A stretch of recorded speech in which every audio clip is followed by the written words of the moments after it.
فيه صوت ندى عليه من الترعة، ومن يومها محدش شافه تاني.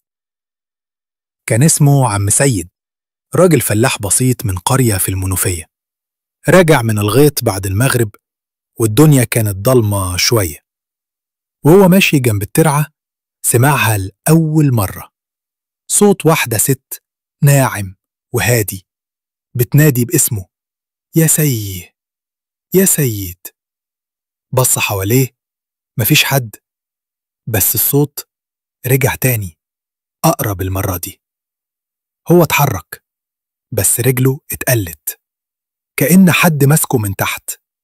بدأ يصرخ، وأهالي القرية جريوا عليه، لقوه مرمي على ظهره ورجله ملفوفة في شجرة جنب المية.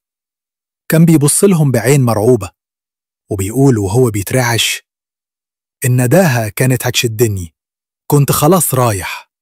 ومن يومها قسم بالله محدش بيعدي من الطريق ده بعد المغرب، واللي حاول اختفى. ولو ليلتك النهاردة جنب ترعة وسمعت حد بيندى عليك، ما تردش.